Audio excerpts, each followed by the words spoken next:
Welcome to Fly Washington, or Fly WA, digital management for the Washington National Guard's Army Aviation.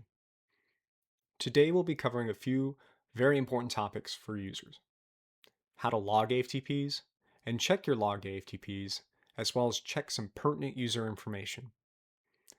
Any user can access FlyWA's SharePoint website globally using personal devices through AVD Remote Desktop or Hypori, or through government furnished devices such as a Nipper computer. If you do not currently have account access, please reach out to your respective flight operations and readiness sections. They will work to get you access.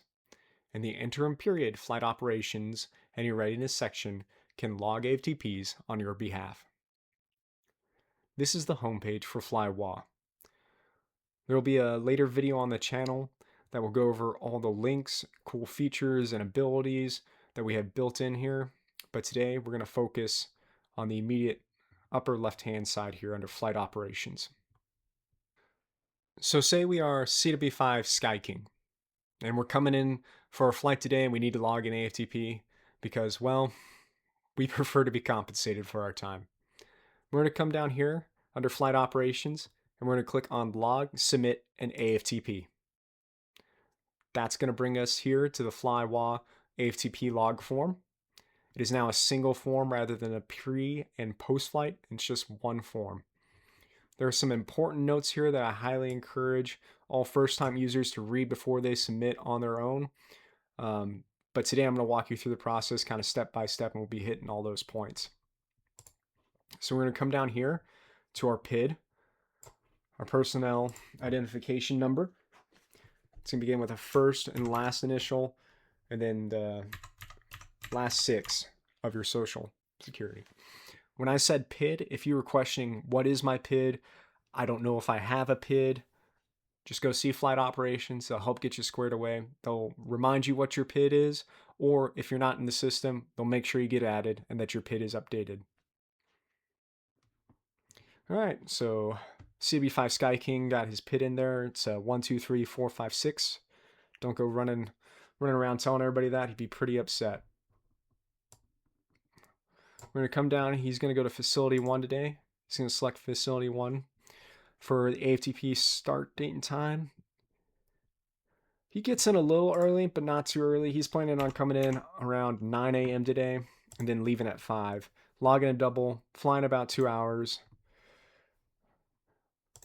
You know, if 9 to 5 was good enough for Dolly Parton, it's good enough for CW5 Sky King. All right, type aircraft sim. You only need to use this if there was flight in aircraft was conducted for the AFTP. Otherwise, you can feel free to skip it. It's not required. Here on the dropdown, you'll see all these little different colors. They're correlated for the different options as well. So all the 47s are going to be this dark blue color, except for the sims are going to be the lighter offset color. C12s are going to be gold. Limas are green. Mikes are this gray color. CW5 Sky King is in the C12, so there we go. Got our gold. And here we can see that correlation to the tail numbers.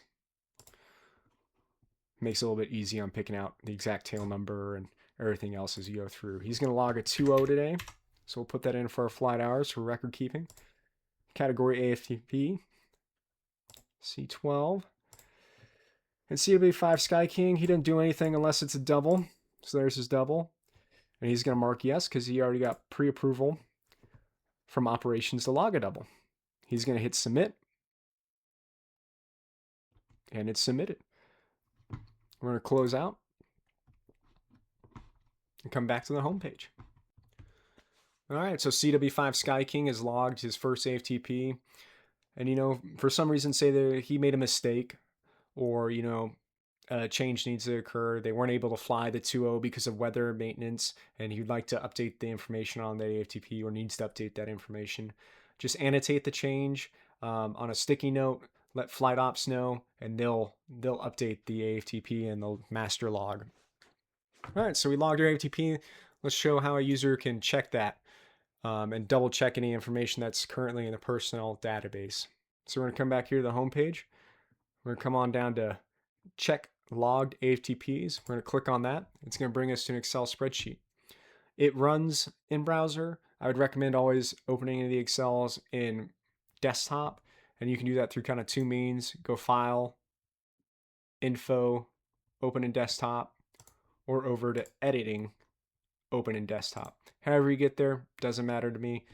I recommend it just runs a little bit faster and looks a little bit better. All right, so we're going to come over here to this blue cell, Alpha 2. This is the only thing we got to input in here. We're going to input our PID.